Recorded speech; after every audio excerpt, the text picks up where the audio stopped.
Shout out guys, welcome to another episode of Alan Sanity Podcast. Luya daw na eh. Kay bo naman sa nahitabo no. Rest in peace Rene Clerc Baterbonia unya rest in peace Divine Adili. Duha ka young players ang nawala sa Ateneo training camp daw nga na ba. Dili jud ko mag kuan guys pass if nga dili ko mag-pass if nga kana ganing expert ani nga field kay wa man jud ko idea aning kuan. Wa jud ko idea aning bataan no. Daghan kay ko na kuan na tanawan nga mga highlights nga na gud mga videos niya. Pero ang problema is like karon pa nimo na hibaw-an ang iyang ngalan ba nga patay na gani siya. So it's very sad nga mahibaw-an nimo nga tarong ka siya nga pagkabata, maayo ka siya pagpadako, ginubuotan kaayo, niya iyahang family is very supportive kaayo. Iyahang mama grabe kayo niya ka-love, ingana gani like ma-feel gyud nimo ba nga buotan gyud siya nga bata gyud like anghel jud kay siya sa kalibutan, ingana gani.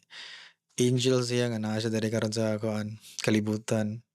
So luoy ang taon kaayo kay nagtanaw ko sa iyang mga videos kadtong na MVP siya sa kanang palarong pambansa ba. Is grabe kay iyang potensyal. Tanaw ko wala kay ko kaila niya di jud ko mag-passive nga daghan kay ko nabantayan nga mura gani expert na kuno kay sila niya murag nisakay sila sa kanang pagkamatay niya ba nila yung gi-content nga na. Ako diri wa jud kay kuan gyud di jud ko you know di kay ko mag social media di kay ko magtanaw ka ng mga Facebook nga mga ng mga basketball nga mga content sa Facebook ingana. Kay para nako man gud ang kanang mga basketball players nga sometimes akong na-stereotype na mga basketball players no is like very high ego kaayo nga murag makaana ka sometimes ba nga mura gani hambugiro ingana ba nya sumbagay dayon pasikat nya di man gyud ko ganahan og mga ingana nga mga tawo god even if dili na basketball no even if everyday life ra na di gyud ko hili ko kanang mga tao nga kanang mga hambugiro gara o pasikat ra ingana. Pero magtanaw ko sa iyang mga videos, sa iyang mga highlights, sa iyang mga interviews, kana ganing mga content about him outside sa iyang basketball is like makaana jud ka nga maayom jud kining patao. Like buutan jud gyud siya ba. Na-timingan lang gyud nga taas siya na siya talent sa basketball. So mura gani dili siya pareha sa uban nga mga basketball players nga murag dili ko ganahan.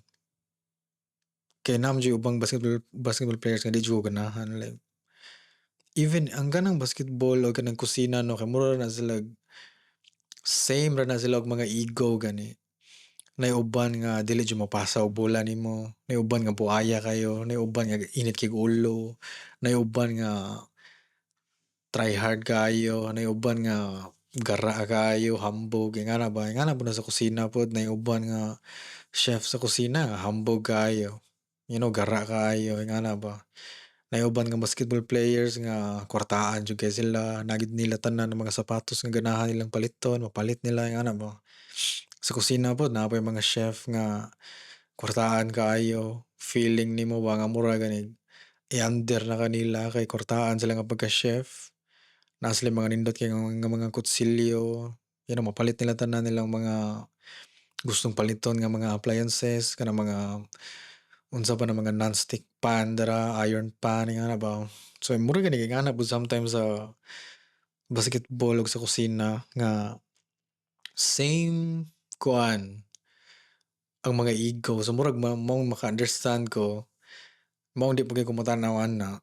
Unya maong naka-relate ko niya or dili man siya ingon naka-relate like murag naluoy, murag mas nagrabe akong kaluoy kay buotan man siya nga bata gud.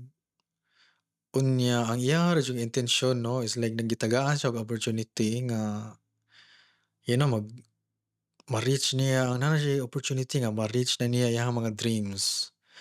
If naa kay talent, for example basketball, unsa pa na mga talent nimo dira nga mga sports nimo, even if dili sports, even if kanang outside sa kanang mga athletic nga mga activities, if na kay talent nya na kay opportunity mura ganing of course imo jud ang kwaon oy, kay imo jud na i-grab ba kay basig mao na gid ni ang makatabang nimo nga maka-earn ka og kwarta, na na kay career nga masugdan, na na kay kanang mga imuhang experience diyan na nimo madaghan nimong experience ingana ba, knowledge nimo mas mo grabe na.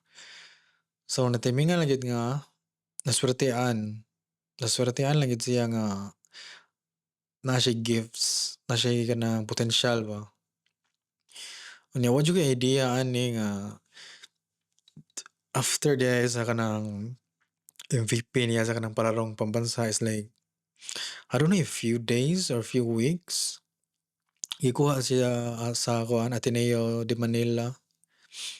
Unya nag-training sila, nya nagtan-aw po ko sa kanang mga podcasts, clips sa katong uban gani nga mga nakaagi ani nga training. Nagsugod daw ni nga training mga 2016 daw ni Coach kuan Tab Baldwin, katong foreigner ba, upaw nga kanang murag I don't know American ba na siya or asa na siya gikan. Unya ang grabe daw kani nga training kay patyon jud daw ka, wala daw ni basketball, kuan ra daw ni tanan, moadto mo sa kanang Baler, Quezon, sa resort, daplin og dagat, nya grabe daw kay ng mga balod ra, dagko daw kayo. Muro ni ako nabantayan sa katong clips. Pukawon daw na sila og 3:00. Sometimes wala sila idea when sila pukawon. Niya kuan daw kanang diretso daw kanang mga mag-training na dayon diretso ba, dagan-dagan dira, i-push to the limits jud gani ka, mura mo og kanang sundalo daw. Unya kuan kanang ano gid sila nga walay cellphone nay, magdagan, langoy, unsa pa na mga training, I don't know, unsa pa na mga activities nga mo-build daw og endurance, mo-build daw og stamina. So mga ingana gani. So mao to nga akong nabantayan sa ilang mga clips is like naa jud daw uban nga dili kabalo molangoy sa ilahang mga na-experience, naay uban nga di kabalo molangoy. Unya naay uban nga kanang makuyapan or like di jud kaya sa lawas ba ingana gani.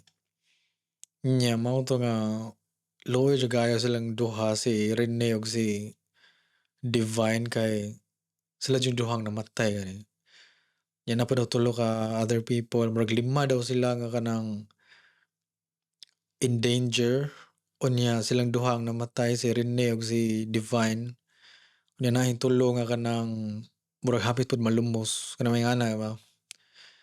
Hapit pod sila mamatay, lumos gyud sila siguro, wala ta kabalo. Mao gid ang problema karon 'no, kay silent kaayo ang eskwelahan, silent kayo ang institution, like wala gyud sila gipangstorya, wala gyud sila mga naa sila gi-release pero mura ra gani.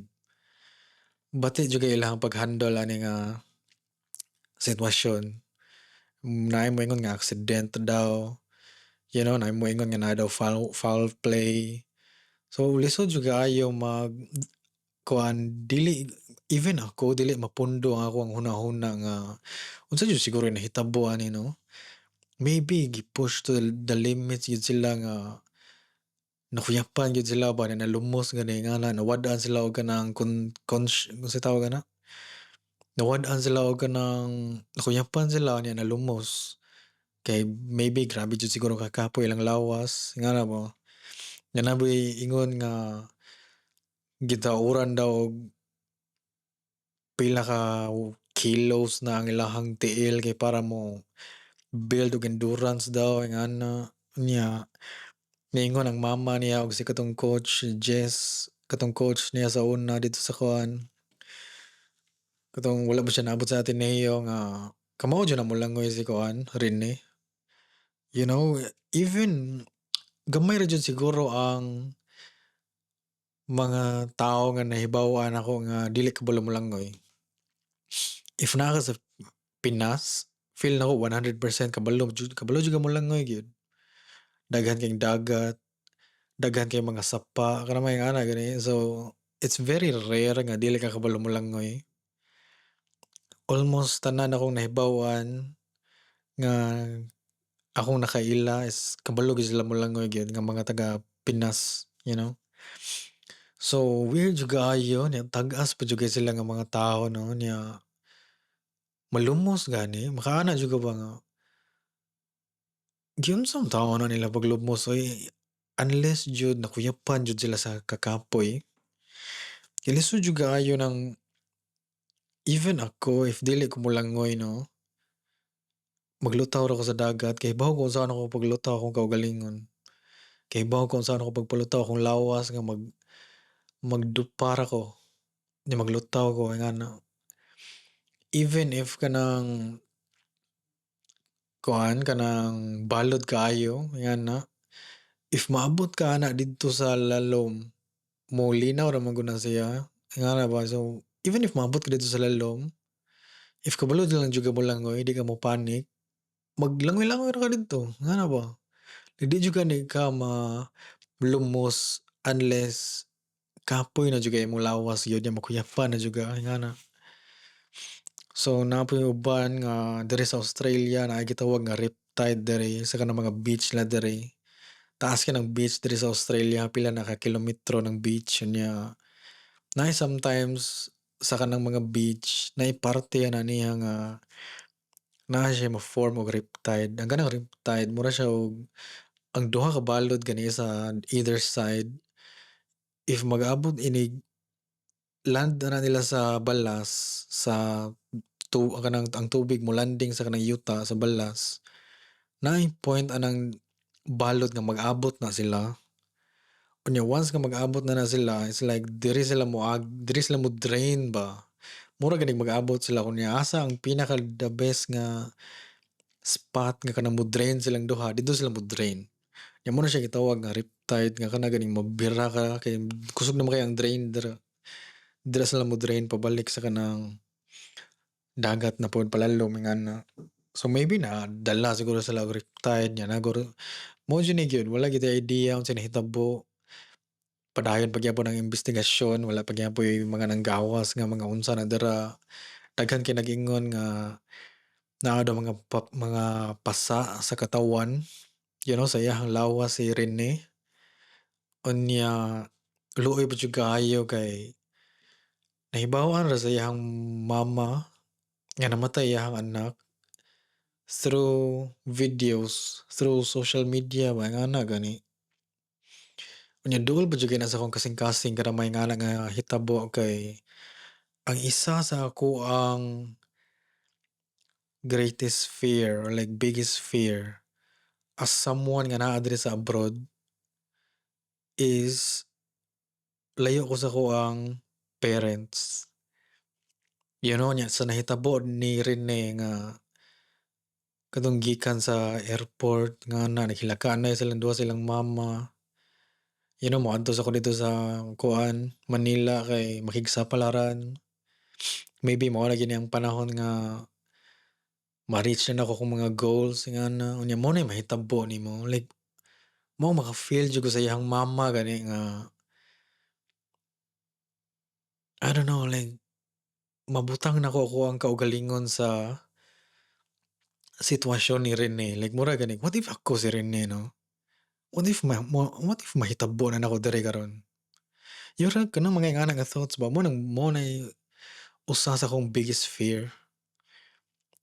Like even kadto nga Philippines ra gud 'to nahitabo tanan 'no? Manila, Luzon, nya Mindanao ingana. Unya makahuna-huna ako pala, ako Australia ko. Nya akong family kay naa sa Philippines. Like unsahon ta? Akong lawas ana, unsaon na pag-abot didto. So, you know, it's very scary thought. Unya, I don't know, luoy jud kaayo, sayang jud kaayo ang potensyal gyud nga bata pa kay siya, 18 man siguro or 19 ba? 18, 19 naa dira. buotan kay nga bata, sayang kay ang potensyal, like ma-imagine nimo asa siya maabot ba, you know? Asa siya maabot? Maabot pa kaya siya og kanang mga gilas ingana niya taas pa jud kaayo na maayo pa jud mo jud ni nakasayang gid niya gyud nga gone too soon gid kay siya gyud, sayo pa kaayo. Sayo ra kay siya gikuha nga sayang kay ang potensyal unya I don't know, mao sigurong kasagaran nga pangkuhaon 'no or kanang kasagaran nga mawala is kana jud mga buotan nga tawo. Nya nagkahuna-huna pud ko ba nga, what if naa siya'y kauban or teammate nga hapit malumos gani? Nagtan-aw siguro siya nga iyang mga teammates like hapit malumos kay 5 man daw sila nga kanang nalumos. So what if tungod kay buotan kay siya nga bata gani, kani siya wala ring dili na siya tinuod guys. Ako ra ni siyang kuan ba theory kunuhay ba ingana gani. What if naa siya'y kauban nga hapit malumos unya kahit buotan kay siya nga bata, kamao man siya molangoy, makaana ka ba nga iyang sigurong gi-try og luwas sa iyang mga kauban 'no? Iyang mga teammates iyang sigurong gi-try og sagip, nya wala ta kabalo sa iyang mga teammates nga moingon sila nga, "Oh, gi-try ko niya og luwas." Pero giingnan lang gid sila karon like karon nga mingaw kaayo, silent kaayo ang eskwelahan or kanang institution, ang Ateneo de Manila, silent kaayo sila. Maybe ilahan na siguro ning gipangplanuhan nga ayaw mo giingon nga giluwas mo ni Rene or kanang mga ana gani. So, lisod jud kaayo siya kay wala man kita idea unsay nahitabo jud. Ayaw mo giingon nga giluwas mo ni Rene or something ingana. So, hopefully kung unsa man gani ang mahitabo sa imbestigasyon 'no, ganahan lang jud unta ko nga even ako nga wala ko kaila niya, karon ra ko nakaila is like ganahan ko nga mahunong ang mga kuan fake news. Ganahan ko nga makuha na gyud ang tinuod, magawas na gyud ang tinuod nya peaceful na ang kuan ba, something nga kanang makaana jud kani ka nga okay, aksidente jud 'to at least nga naa siya gi-try og luwas sa iyahang pagkuan nga maayo gid gyapon siyang tawo, iyang gi-sacrifice iyang kaugalingon ingana. Pero knowing Philippines, you know, Pinas na yung nahitabo, I don't know. Yang iya yung kontra ani is ang Ateneo de Manila. So, yeah, I don't, you know, mingaw kayo sila ron, wala sila gipang storya, wala ta kabalo unsa na ilang gipang planuhan, wala ta kabalo unsa na ilang gipang tago, mga storya nga gipang change, mga unsa pa na nga mga gipang dugang, gipang change, gipang kuhaan, so wala tayong idea gyud. Nga even ako, someone nga wa kaila niya nga dili mapundo ko ang hunahuna unsay nahitabo, like imagine ang iyahang parents, imagine iyang mama, papa, iyahang mga barkada, iyahang mga igsuon, you know, iyahang mga amigo, iyang mga coaches unsa na dira. Imagine sila like, unsa na siguro ilahang unsa madawat kay ani nila nga okay namatay nga na, oh, namatay. Mura to siya, end of the story, namatay. Ako nga wala ko kaila niya, di man gyud ko kadawat gani, di man gyud mohunong ako ang hunahuna, like imagino nimo sila nga dili gid sila kuan, dili mapundo ba, dili sila ma-peaceful ilahang hunahuna ba. Sometimes kanang mga ingana biya kay makaguba biya na sa imong mental health nga di nimo ni madawat, di ka makakita og peace ngana sa nahitabo. Dili nimo madawat ang imbestigasyon unsa pa nadara, you know, nya pagkaron nga namatay imong anak, pistahan pa gyud na sa kanang social media. Nagtanaw ko sa iyahang kuan, si tawag ana bilar. Tanaw ko siyang bilar, daghan kay mga celebrity, daghan kay mga unsa man na dira, murag pistahan man ninyo ngana ba.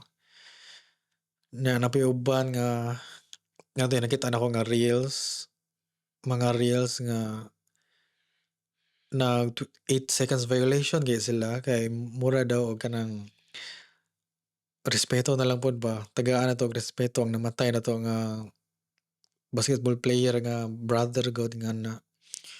Nya daghan po kayong mga tao nga mag-comment nga pauso man na ninyo, kang Kobe man na katong namatay si Kobe, 8 seconds violation niya, 24 seconds violation niya, ang lami yung sumbagon gani nga namatay na gani ng bata o kabuotan na ng bata o ilaha na ng way nga respeto na nila niya imo jung ingnan nga pinarehas mo ni Kobe oy like, you know, yung daghan pa jud kaayong mga content creators na puti isa nga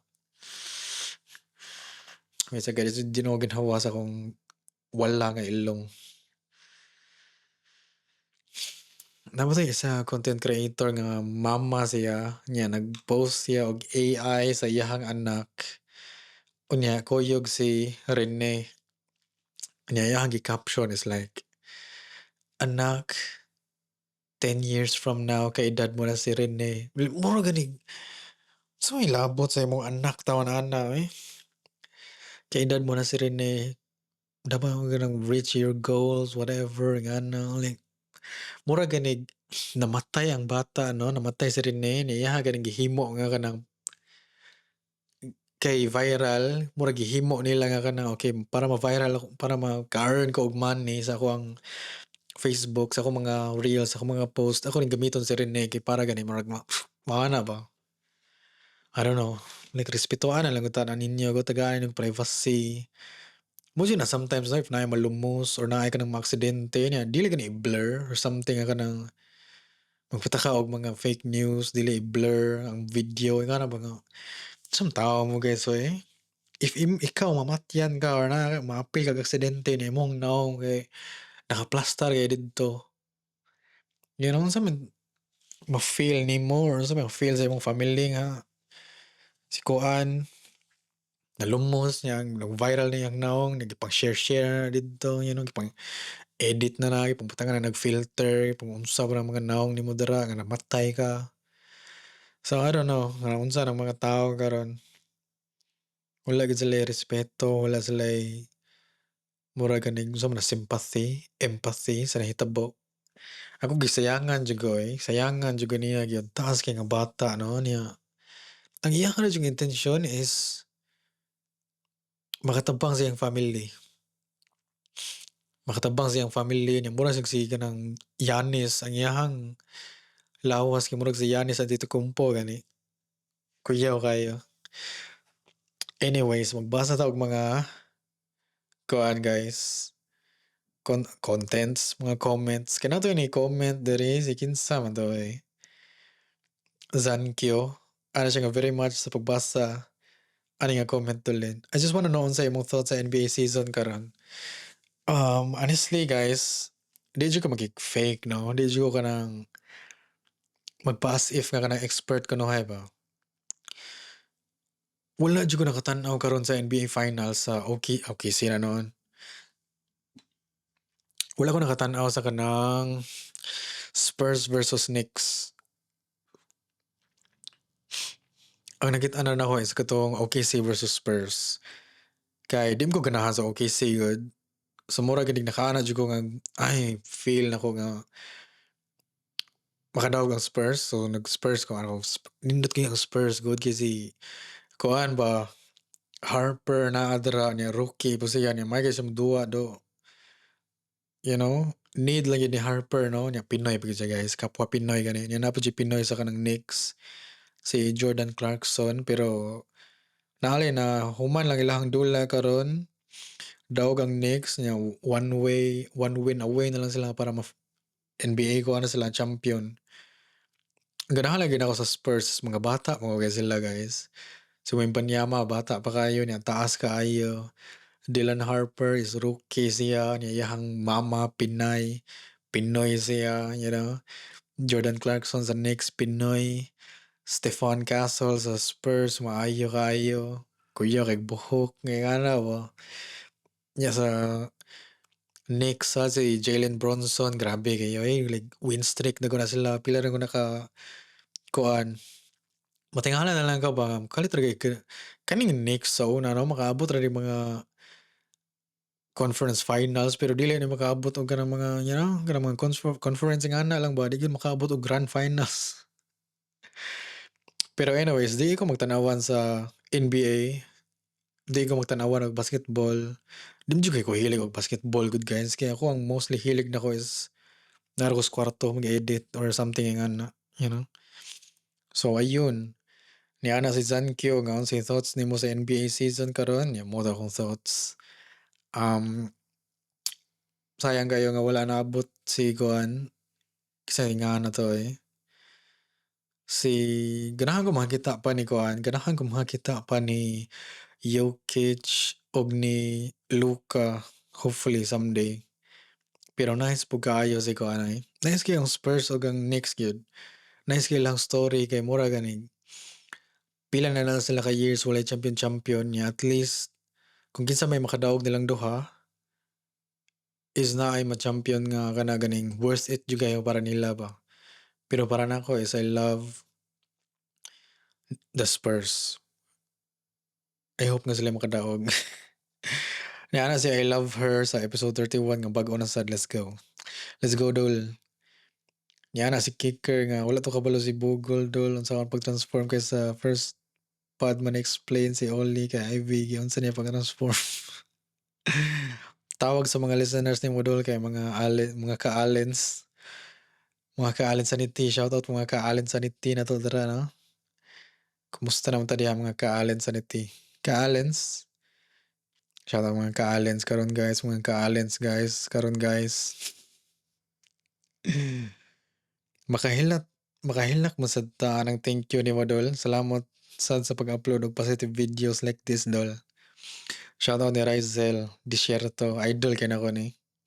Siya rin yung naghatag sa kuha na ko yun. Rizel, ikaw yung naghatag o ganang tawagan ni. Motivation. Ganang mo upload ko. Ma-motivate mo ko good. You know? If wala mo ingon na to go, go, go, o din dili mo go. You know? Since na kami mo ingon na to go, then we are gonna go, dude. Padayon ta. Muna to guys. Rest in peace ni Rene Clark Baterbonia. Og rest in peace ni Divine Adili nga taga Nigeria. Iuli ang iyang lawas dito sa Nigeria. Yeah, I'm just so, devastated. One of the guys, thank you so much. See you in the next episode. Island Sanity is out.